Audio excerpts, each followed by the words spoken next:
ನಮಸ್ಕಾರ ವೀಕ್ಷಕರೇ, labours power Kannada ನ್ಯೂಸ್ಗೆ ಸ್ವಾಗತ. ನಾನು ವಿಜಯಲಕ್ಷ್ಮಿ. ಮತ್ತಷ್ಟು ಸುದ್ದಿಗಾಗಿ ನೋಡ್ತಾ ಇರಿ labours power Kannada news. Like ಮಾಡಿ, ಸಬ್ಸ್ಕ್ರೈಬ್ ಮಾಡಿ, ಶೇರ್ ಮಾಡುವುದು ಮರೆಯಬೇಡಿ.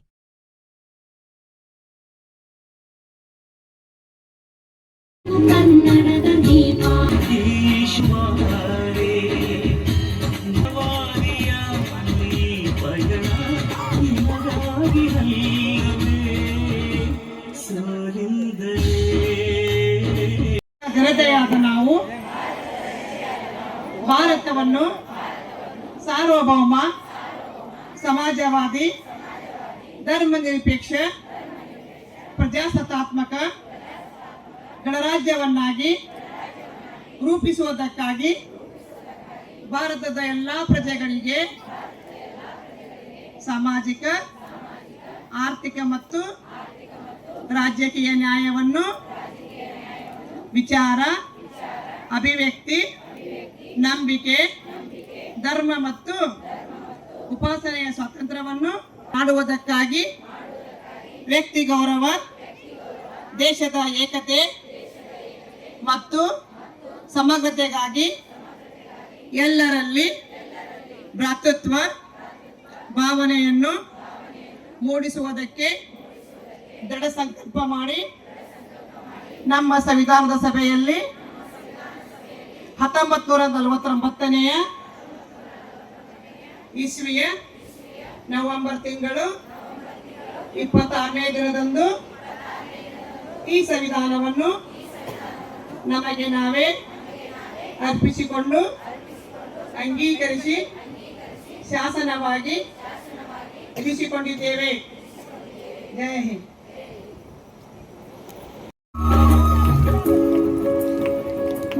ಎಲ್ಲ ಮಕ್ಕಳಿಗೂ ಧನ್ಯವಾದಗಳು.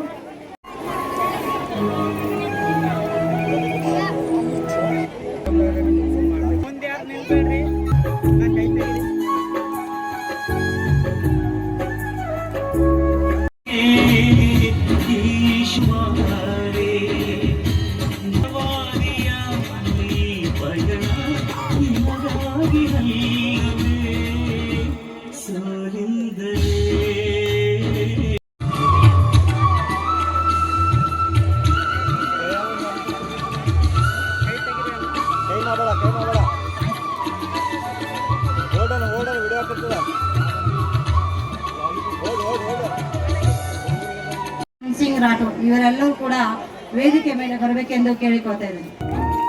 ಎಲ್ಲರೂ ಮಕ್ಕಳಿಗೆ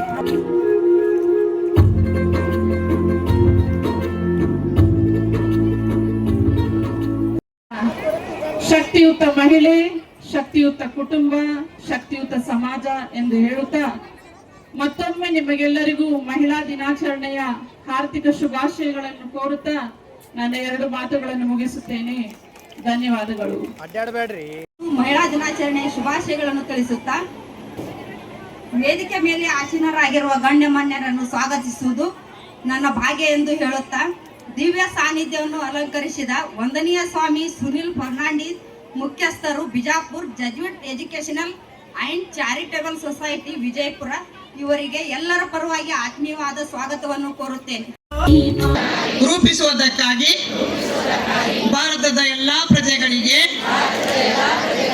ಸಾಮಾಜಿಕ, ಆರ್ಥಿಕ ಮತ್ತು ರಾಜಕೀಯ ನ್ಯಾಯವನ್ನು, ಧರ್ಮ ಮತ್ತು ಉಪಾಸನೆಯ ಸ್ವಾತಂತ್ರ್ಯವನ್ನು, ಸ್ಥಾನಮಾನ ಮತ್ತು ಅವಕಾಶಗಳ ಸಮಾನತೆಯನ್ನು ದೊರೆಯುವಂತೆ ಮಾಡುವುದಕ್ಕಾಗಿ ವ್ಯಕ್ತಿ ಗೌರವ, ದೇಶದ ಏಕತೆ ಮತ್ತು ಸಮಗ್ರತೆಯನ್ನು ಮೂಡಿಸುವುದಕ್ಕೆ ದೃಢ ಸಂಕಲ್ಪ ಮಾಡಿ ನಮ್ಮ ಸಂವಿಧಾನದ ಸಭೆಯಲ್ಲಿ 1949ನೇ ಇಸ್ವಿಯ ನವೆಂಬರ್ ತಿಂಗಳು 26ನೇ ದಿನದಂದು ಈ ಸಂವಿಧಾನವನ್ನು ನಮಗೆ ನಾವೇ ಅರ್ಪಿಸಿಕೊಂಡು ಅಂಗೀಕರಿಸಿ ಶಾಸನವಾಗಿ ಇರಿಸಿಕೊಂಡಿದ್ದೇವೆ. ಜೈ ಹಿಂದ್. ಒಂದು ಶಾಲು ಹೊದಿಸಿ ಸನ್ಮಾನಿಸಬೇಕೆಂದು ಕೇಳಿಕೊಳ್ಳುತ್ತೇನೆ.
ಅಂತಾರಾಷ್ಟ್ರೀಯ ಮಹಿಳಾ ದಿನಾಚರಣೆಗೆ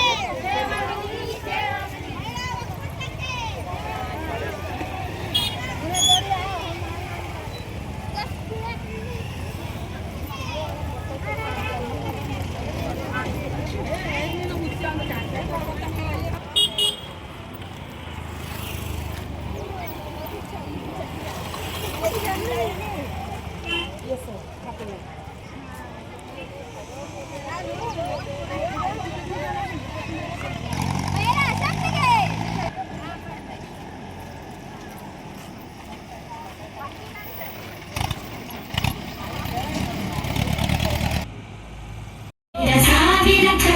ಸ್ವೀಕರಿಸಬೇಕಾಗಿ ಕೇಳಿಕೊಳ್ಳುತ್ತೇನೆ.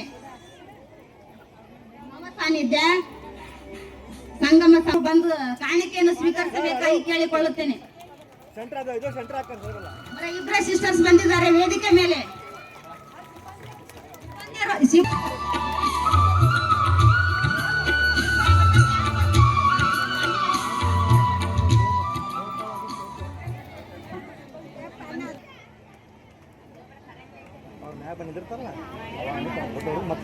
ಲೋಯಲ್